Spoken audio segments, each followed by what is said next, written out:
الله أكبر الله أكبر الله أكبر لا إله إلا الله والله أكبر الله أكبر ولله الحمد الله أكبر الله أكبر الله أكبر لا إله إلا الله والله.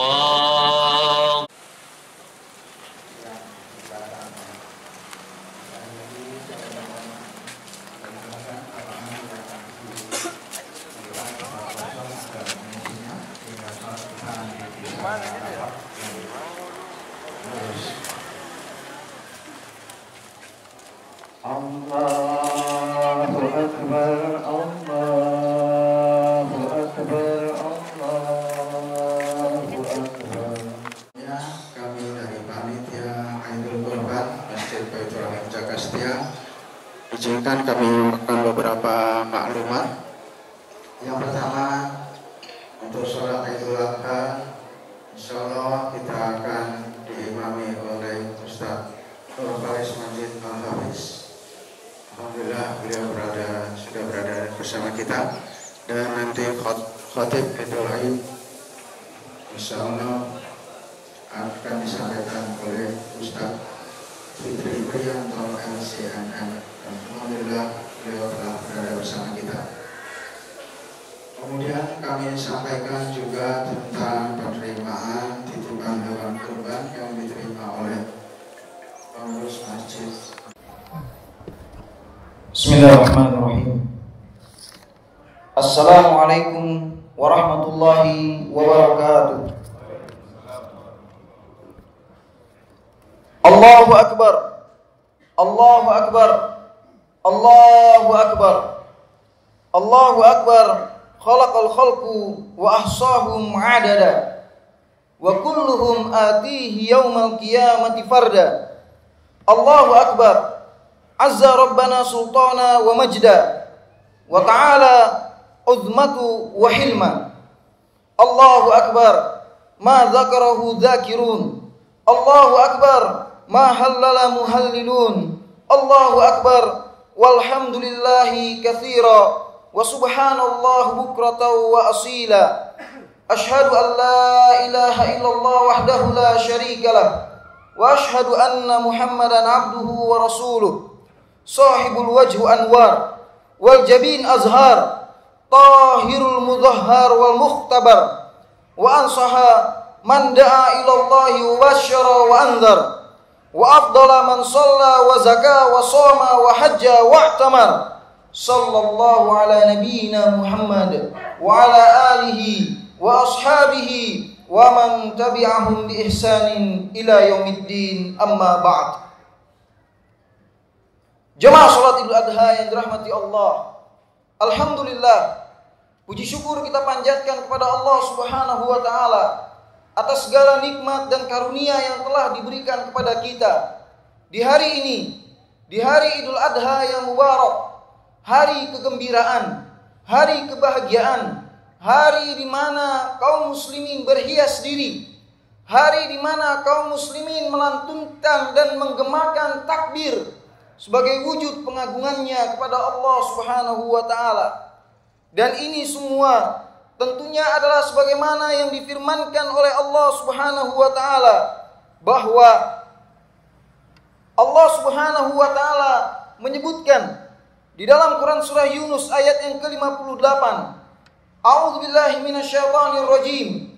Qul bifadlillahi wa birahmatihi fabidzalika falyafrahu huwa khairum mimma yajma'un.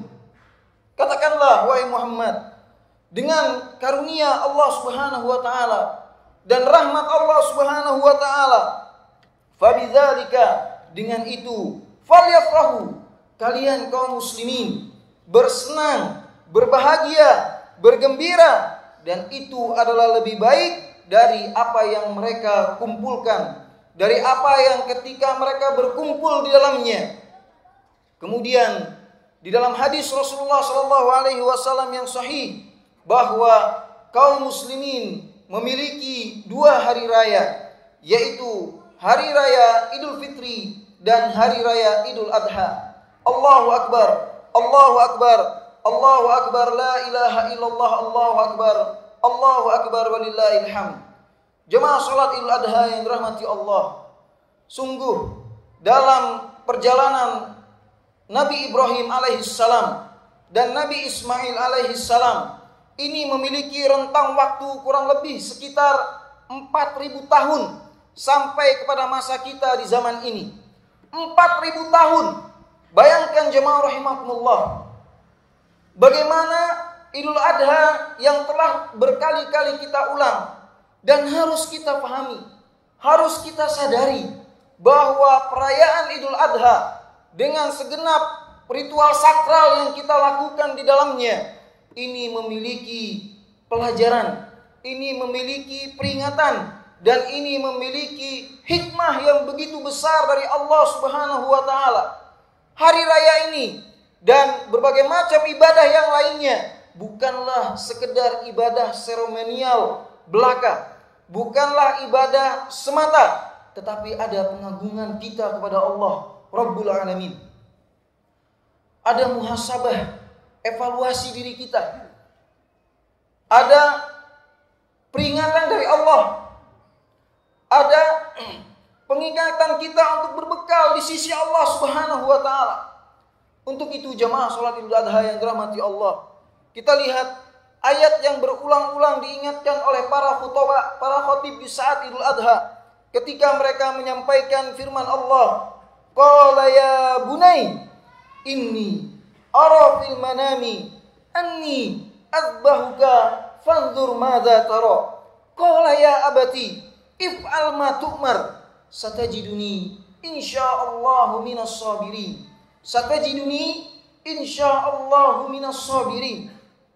Jamaah rahimakumullah, ayat yang begitu mulia ini memberikan penjelasan yang sangat gamblang kepada kita. Bagaimana tarbiyah seorang ayah, edukasi seorang ayah kepada anaknya, dan bagaimana kuatnya bakti seorang anak kepada ayahnya. Dan ini tidak akan mungkin akan tercapai, tidak akan mungkin akan teraih oleh kita sebagai orang tua atau oleh kita sebagai anak sampai kita memiliki jiwa keikhlasan, jiwa pengorbanan yang lillah. Tetapi betapa sayangnya, berapa banyak di antara kita, ibadah kita, perbekalan kita untuk menghadap Allah Subhanahu wa taala lemah dalam keikhlasan, lemah dalam pengorbanan. Untuk itu, jemaah salat Idul Adha yang dirahmati Allah, kembalilah kita renungi hakikat kita diciptakan. Kembalilah merenungi bahwa akan ada hari pembalasan, hari kebangkitan, hari perhitungan, dan tidak ada satupun yang terlewat di sisi Allah Subhanahu wa taala. Jemaah rahimakumullah, apa yang menyebabkan keikhlasan dan pengorbanan lillah kita melemah di zaman ini? Setidaknya ada beberapa hal. Ada beberapa fenomena yang menyebabkan keikhlasan kita itu lemah, yang menyebabkan pengorbanan kita itu lemah di jalan Allah Subhanahu wa taala. Renungi, resapi, hayati, dan evaluasi dalam kehidupan kita. Pertama, yaitu kita tidak bersegera dalam seruan-seruan panggilan Allah dan seruan-seruan panggilan kebaikan.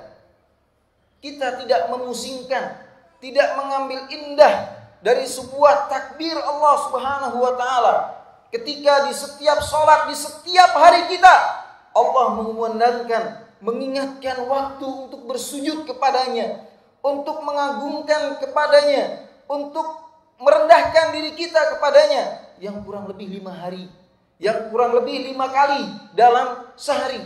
Dan itu selalu berputar, Allahu Akbar, Allahu Akbar. Asyhadu an la ilaha illallah, asyhadu anna Muhammadar Rasulullah. Dalam sholat kita diingatkan dalam bentuk takbir. Kemudian dalam puasa pun juga demikian. Ketika kita sudah menyelesaikan puasa kita pun diingatkan untuk bertakbir. Walitukmilul iddata walitukabbirullaha ala ma hadakum la'allakum yarsyudun. Ini sudah jelas sekali takbir. Dan di hari ini pun disunahkan kita untuk memandangkan takbir sampai di hari tasyrik, yaitu di waktu sholat asar. Setelah sholat asar itu terakhir kita bertakbir. Kemudian saat kita menyembelih hewan kurban, bismillah, Allahu Akbar, itu pun dengan takbir. Artinya apa? Takbir itu adalah Allah Maha Besar.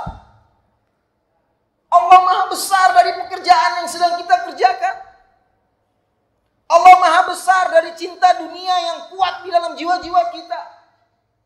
Allah Maha Besar dibandingkan dengan keluarga kita. Inilah ketika kita tidak mengindahkan seruan panggilan Allah Subhanahu wa taala, lemah dalam menyambut panggilan kebaikan yang telah disampaikan oleh orang-orang yang ada di sekeliling kita, sehingga keikhlasan kita berkurang, pengorbanan kita melemah. Padahal Allah Subhanahu wa taala berfirman, "Fafirru ilallah,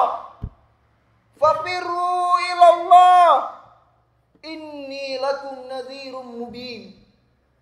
Pergilah kalian, bersegeralah kalian menyambut panggilan Allah Subhanahu wa taala, meniti jalan-jalan yang telah ditetapkan oleh Allah Subhanahu wa taala. Inni lakum nadhirum mubin, dan sesungguhnya aku hanyalah pemberi peringatan yang nyata. Dalam Quran surah Az-Zariyat ayat yang ke-50. Kemudian di dalam Quran surah Al-Imran ayat 133, di mana Allah berfirman, "Wasari'u ila maghfiratin min rabbikum wa jannah arduhas samawati wal ard." Wasari'u, bersegeralah, cepatkan diri kalian. Jangan nanti, jangan besok, jangan kalau sempat, jangan, tetapi bersegera. Gak akan mungkin pengorbanan kita akan terlihat jelas dan nyata. Keikhlasan kita akan kuat terpatri dalam diri kita sampai kita menyegerakan diri kita dalam setiap panggilan-panggilan Allah Subhanahu wa taala. Ini yang pertama. Yang kedua, lebih cinta dunia dan takut mati. Lebih cinta dunia dan takut mati. Kita lihat di sini, jamaah rahimakumullah, dari firman Allah Quran surah As-Saffat ayat yang ke-102 tadi. Bagaimana ketika Nabi Ismail alaihi salam ketika akan disembelih, bayangkan, ketika akan disembelih, akan dimatikan, dia hanya mengatakan kepada sang ayah, karena mengetahui ini perintah dari Rabb-nya, yaitu Rabbul Alamin, pemilik alam semesta, pengatur segalanya. Dia hanya mengatakan, "Ya abati, if'al ma tu'mar, satajiduni insyaallahu minas sabirin." Bayangkan, enggak takut mati. Kenapa? Karena perintah Allah Subhanahu wa taala. Berapa banyak di antara kita saking cintanya kepada dunia, kita takut mati. Kita lupa berbekal. Ya, padahal kehidupan kita ini yang sejatinya adalah setelah kematian. Kita lihat kehidupan Rasulullah SAW 1400 tahun yang lalu. Padahal umur Rasulullah SAW di dunia berapa? Hanya 63 tahun. Tetapi kehidupannya di alam barzakh mempertanggungjawabkan apa yang pernah beliau lakukan. Begitu juga para sahabatnya menikmati semua apa yang beliau lakukan, yaitu ketika di alam kuburnya. 1400 tahun lebih. Subhanallah. Allahu Akbar. Allahu Akbar. La ilaha illallah, Allahu Akbar, walillahil hamd. Jemaah salat Idul Adha yang dirahmati Allah. Suatu ketika Abu Ubaidah bin Jarrah berhasil menundukkan kota Bahrain. Kemudian beliau kembali menghadap Rasulullah SAW dengan segenap harta rampasan perang yang begitu banyak. Harta rampasan perang yang sangat menyilaukan mata. Apa kata Rasulullah SAW kepada sahabatnya yang sangat setia ini? Abu Ubaidah bin Jarrah, sang panglima Rasulullah SAW, panglima perang Rasulullah SAW. Beliau mengatakan kepada Abu Ubaidah bin Jarrah, dan tentunya kepada kita semua, ya Abu Ubaidah, wahai Abu Ubaidah, la akhsha alaikumul faqr, la akhsha alaikumul faqr. Sungguh tidaklah yang aku takutkan kepada kalian itu adalah kalian memiliki kemiskinan, kalian mendapati kefakiran. Aku enggak takut akan hal itu ya Abu Ubaidillah. Ya umatku, aku enggak takut kalian itu miskin. Walakin akhsha alaikum, tetapi yang aku takutkan kepada kalian adalah ketika pintu-pintu dunia itu dibukakan kepada kalian, sehingga kalian saling berebut dengan dunia tersebut. Kemudian kalian berlomba-lomba untuk mendapatkan dunia tersebut sebagaimana berlomba-lombanya umat-umat terdahulu untuk mendapatkan dunia. Kemudian setelah itu kalian pun dihancurkan sehancur-hancurnya sebagaimana umat-umat terdahulu pun dihancurkan dikarenakan kecintaan dunia yang berlebihan. Hadis yang diriwayatkan oleh Imam Bukhari dan Muslim. Jadi yang ditakutkan oleh Rasulullah SAW bukan kefakiran. Dan memang begitulah tabiat kita. Kalau kita diberikan kemiskinan, kita diberikan kefakiran, kita selalu menghadap Allah. Kita selalu ingat panggilan Allah Subhanahu wa taala. Tapi kalau kita kaya, sebagian orang yang jauh dari rahmat Allah dan dibukakan baginya pintu-pintu harta, pintu-pintu kesuksesan dunia. Lihat apa yang dia lakukan. Salatnya terlambat, keluarganya tidak terjemuk, anak dan istrinya terbengkalai, tidak pernah terdidik dalam pengajian-pengajian Islam. Dia lupa untuk memberikan hak hartanya kepada fakir dan miskin. Dia lupa untuk berakikah. Dia nggak ingat untuk berkurban dan yang lain sebagainya. Ini yang ditakutkan oleh Rasulullah SAW, dan ini benar-benar terjadi pada masa umatnya saat ini. Sehingga tidak sedikit kita dapati di antara kaum muslimin yang Allah bukakan kepada mereka pintu dunia, mereka tenggelam, mereka hilang dalam kegelapan dunia tersebut. Na'udzubillah. Allahu Akbar, la ilaha illallah, Allahu Akbar, walillahil hamd. Kemudian jemaah sholat Idul Adha yang dirahmati Allah. Yang ketiga, kenapa keikhlasan kita berkurang? Pengorbanan kita itu lemah. Itu tidak lain disebabkan karena semangat berbekal kita untuk masa tua tetapi lemah. Kita semangat berbekal untuk masa tua tetapi lemah berbekal untuk menuju surga Allah Subhanahu wa taala. Dan inilah yang terjadi. Berapa banyak orang yang mati-matian bekerja dari setelah dia kuliah atau setelah dia balik, dia bekerja tujuannya hanya untuk apa? Hanya untuk tabungan nanti di masa tua. Biar masa tua saya aman, biar anak-anak saya pendidikannya aman. Padahal kehidupan kita itu sudah ada yang menjamin. Dan yang menjamin itu dan menetapkan itu semua hanyalah Allah Subhanahu wa taala. Tetapi surga dan neraka kita ini belum ada. Perbekalan kita ini sudah sampai di mana? Berbekal kita berbekal untuk sebuah perjalanan, siap untuk menikmati perjalanan dengan kuliner-kuliner yang begitu melezatkan, dengan pemandangan-pemandangan yang begitu mempesona. Tetapi untuk akhirat, mana bekal kita? Untuk akhirat mana bekal kita?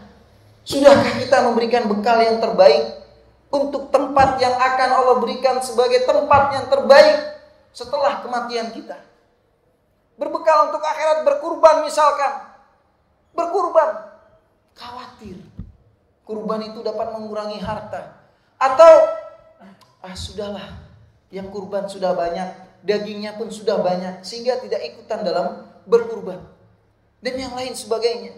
Berapa banyak kita melihat orang tidak mengeluarkan hartanya kecuali hanya untuk zakatnya saja.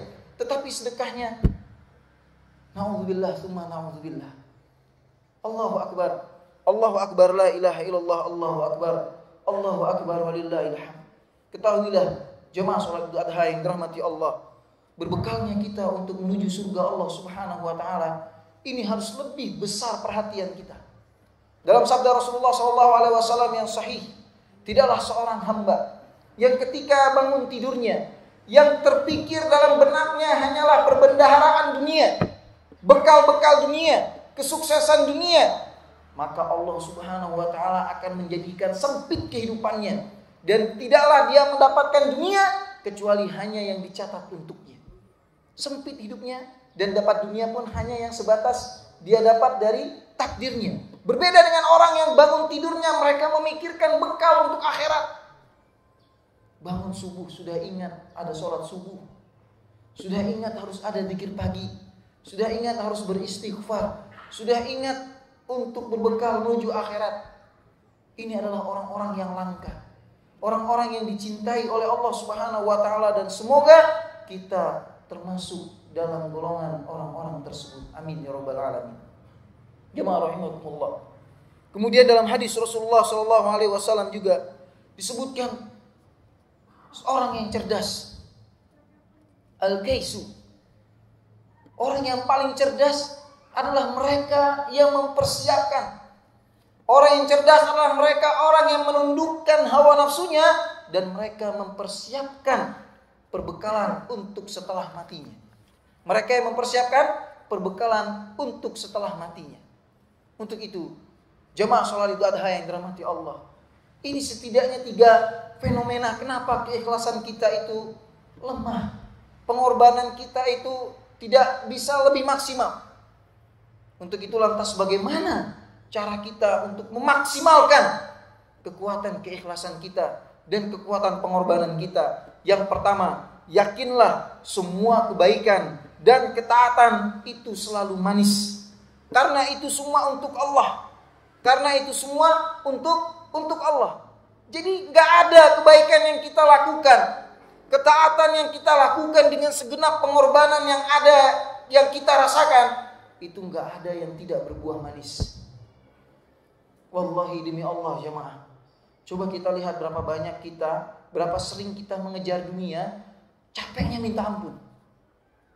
Tapi ketika kita berusaha, ya, berlelah-lelah, berkeringat-keringat untuk menuju Allah, setelah kita dapatkan jalan kita menuju Allah, apa yang kita rasakan di dalam hati kita?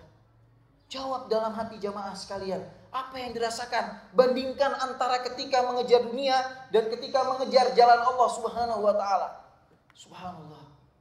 Ada air mata kebahagiaan, ada hati ketentraman yang tak pernah kita rasakan, yang tak pernah kita dapatkan, dan gak akan mungkin kita raih ketentraman tersebut kecuali di jalan Allah Subhanahu wa taala. Demi Allah.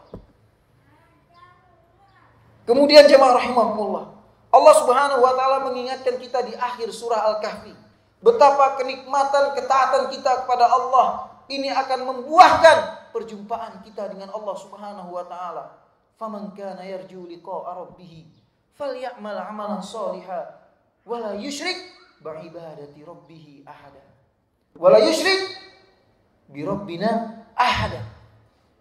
Barang siapa yang merindukan pertemuan terindah bersama Rabb-Nya, maka perbanyaklah beramal soleh dan janganlah menyekutukan Allah Subhanahu wa taala dalam bentuk apapun, dengan siapapun dan dengan makhluk apapun yang dianggap dikeramatkan dan yang lain sebagainya.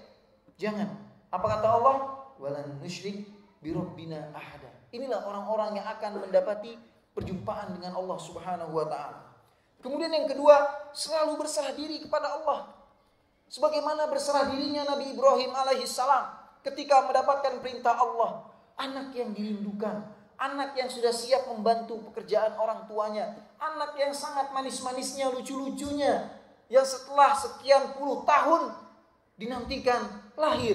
Setelah lahir, setelah remaja, diperintahkan. Untuk apa? Untuk disembelih. Tetapi Ibrahim alaihissalam mengikhlaskan itu semua selama di jalan Allah Subhanahu wa taala, selama perintah Allah Subhanahu wa taala. Coba kita mendapatkan perintah Allah, mendapatkan perintah Rasulullah SAW, banyak tanyanya,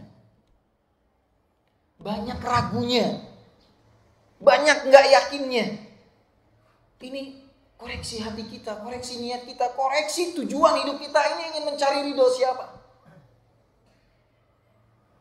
Kemudian jemaah rahimakumullah, Nabi Ismail alaihissalam pun juga sama. Ketika mendapatkan perintah disembelih pun beliau ikhlas. Beliau pasrah. Ini perintah Allah, wahai ayahku. Iya, perintah Allah. Laksanakan wahai ayah. Aku siap untuk menerima konsekuensi perintah tersebut. Subhanallah. Subhanallah. Ini bagaimana kita mendapatkan suatu ayat tentang perintah, mendapatkan satu ayat tentang larangan, mendapatkan hadis-hadis yang menjelaskan tentang yang halal dan yang haram. Pernahkah kita mengatakan, ini perintah Allah, saya dengar dan saya taat. Ini perintah Allah untuk dijauhi, saya dengar dan saya taat. Coba ini mulai kita jadikan kebiasaan kita dalam keseharian kita. Mulai dibiasakan. Karena kalau nggak biasa mulai dari hal yang terkecil, dari hal yang terbesar pun itu akan sulit untuk kita jalankan dari perintah dan larangan Allah Subhanahu wa ta'ala. Ya. Sehingga dengan berserah diri terhadap perintah dan larangan Allah, Allah menggantikan itu semua. Allah menggantikan Ibrahim alaihissalam dengan anak keturunan yang merupakan estafeta nabi, kenabian yang dijalankan, yaitu Nabi Ismail, dan begitu seterusnya. Ya. Kemudian negeri Mekah yang tadinya padang tandus yang tidak dilirik sama sekali, sekarang menjadi harapan dan cita-cita terbesar kita untuk bisa beribadah di sana, untuk bisa sholat Id di sana, untuk bisa melempar jumroh di sana, untuk bisa bertawaf di sana. Apa ini? Buah keikhlasan dan buah pengorbanan. Buah keikhlasan dan buah pengorbanan yang begitu indah. Ya. Allah berfirman dalam Quran surah Al-Baqarah ayat 131, "Qala aslamtu lirabbil alamin." Ini perkataan para nabi. Ini perkataan orang yang Allah Subhanahu wa taala bahagiakan dunia dan akhiratnya. Mereka hanya mengatakan, "Qala aslamtu." Aku berserah diri ya Rabb. Ini perintahmu, aku jalankan. Ini laranganmu, aku jauhi. Aku berserah diri terhadap semua perintah dan semua laranganmu ya Rabbal alamin. Dan semoga ini semua terpatri dalam hati-hati kita. Amin ya Rabbal alamin. Kita lihat bagaimana Ibu Musa alaihissalam berserah diri ketika mendapatkan perintah. Hanyutkan Musa di sungai Nil yang gak jelas arusnya kemana. Tapi berserah diri. Ya. Lihat bagaimana berserah diri istrinya Fir'aun atau tukang sisirnya Fir'aun. Berserah diri ketika disiapkan tungku yang begitu besar, yang panas bergejolak, yang mendidih. Tapi apa kata Allah Subhanahu wa taala? Masuk ke tungku yang panas itu. Tetapi apa? Yang terbakar, yang terebus itu bukan jasad dan ruhnya, tapi jasadnya. Ruhnya yang merasakan sakit itu sudah diangkat lebih dulu oleh Allah Subhanahu wa taala. Yang sering baca surah Yasin? Yang sering baca surah Yasin, lihat bagaimana dai ilallah yang berserah diri. Ini yang baca surah Yasin harus tahu, Habib An-Najjar. Apa yang dilakukan oleh Habib An-Najjar? Berdakwah. Hanya mengatakan penuhi seruan Nabi ini. Hanya mengingatkan jangan dibunuh Nabi ini. Tetapi apa yang dilakukan oleh kaumnya? Dipukul, disiksa sampai mati. Tapi ketika sebelum matinya beliau sudah apa? Ruhnya sudah diambil oleh Allah Subhanahu wa taala. Sambil dia mengatakan, ya laita qaumi. Ya Allah, seandainya kaumku mengetahui apa yang telah aku lihat. Padahal dia dalam kondisi disiksa oleh kaumnya. Tapi inilah buah dari istislam. Ya, ketika kita berserah diri terhadap larangan dan perintah Allah Subhanahu wa taala. Dan inilah yang lemah, sehingga keikhlasan kita pun lemah dan pengorbanan kita pun di jalan Allah ikut lemah. Ya. Nah, kemudian jamaah rahimakumullah, yang ketiga, ingat mati dan ingat hari perhitungan. Ini menguatkan keikhlasan kita. Ya. Aduh, berkorban keluar biaya segini, ya, dan yang lain sebagainya dari infak fisabilillah. Tapi kalau kita ikhlas, kita tahu ini akan dihisab, ya. Yang halalnya saja dihisab kan? Yang halalnya dihisab, apalagi yang haramnya. Yang halalnya saja butuh waktu dihisabnya, apalagi yang haramnya, yang zalimnya di situ, yang haramnya di situ, yang dustanya di situ, ini dihisab dan waktunya itu lama. Nah, kemudian yang keempat, perbanyak istighfar. Perbanyak istighfar. Astagfirullah. Sungguh beruntung orang yang ketika dibangkitkan di yaumil qiyamah, dia mendapati dalam suhufah, dalam lembaran catatan amalnya, istighfar yang banyak. Sungguh beruntung orang yang ketika dibagikan catatan amalannya di yaumil qiyamah, didapati catatan tersebut istighfar yang banyak. Dan yang terakhir, yang dapat menguatkan keikhlasan kita dan pengorbanan kita di jalan Allah adalah doa-doa kita kepada Allah Subhanahu wa taala. Rabbana la tuzigh qulubana ba'da idh hadaitana wa hab lana min ladunka rahmah innaka antal wahhab. Ya muqallibal qulub, tsabbit qulubana ala dinik. Ya musarrifal qulub, sarrif qulubana ala ta'atik. Allahu akbar, Allahu akbar, la ilaha illallah, Allahu akbar walillahil hamd.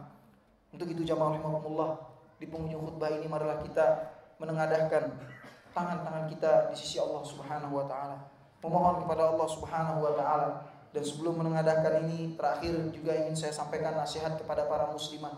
Wahai para muslimah, sesungguhnya Rasulullah SAW telah mengingatkan bahwa kebanyakan penghuni neraka adalah dari kalangan kalian, yaitu dari kalangan para wanita.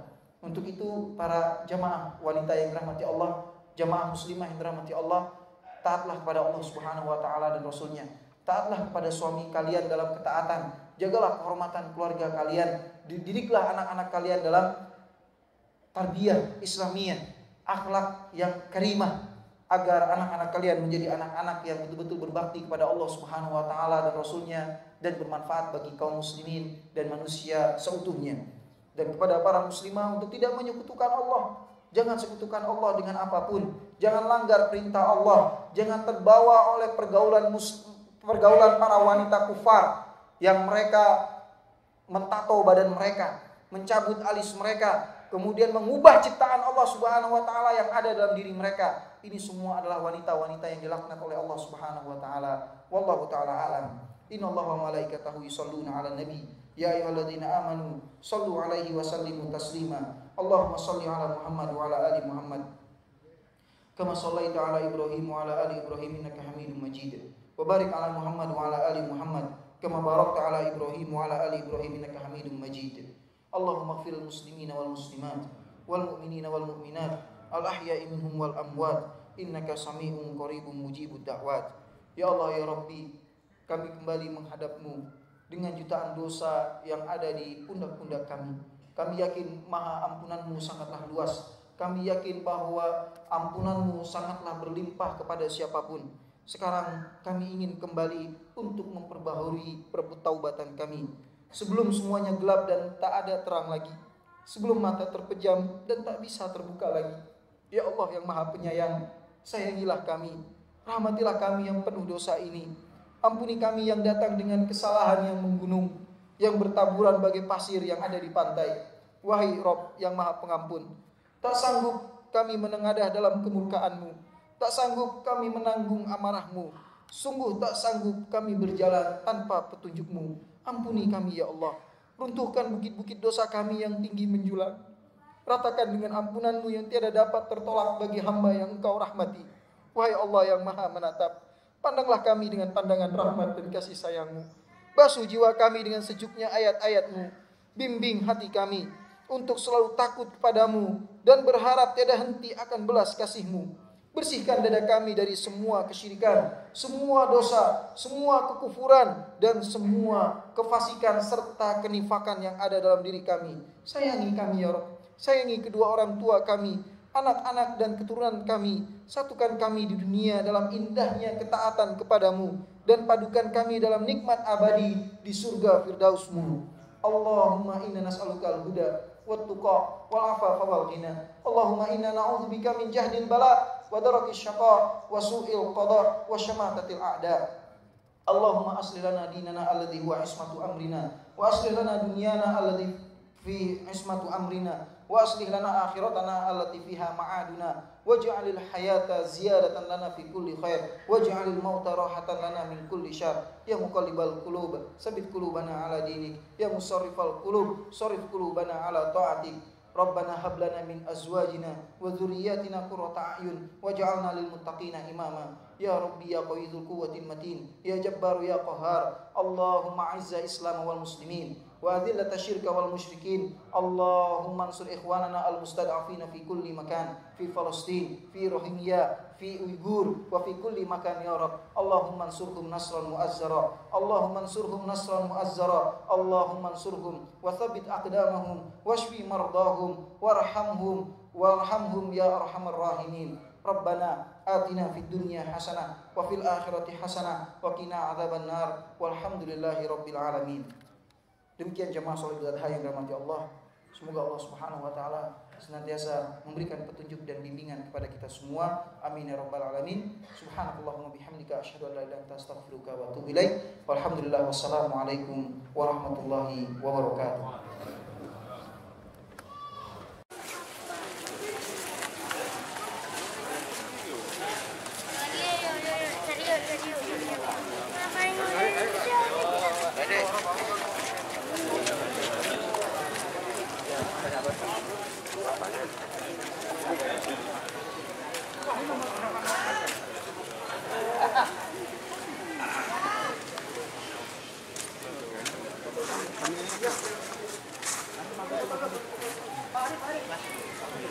Kom.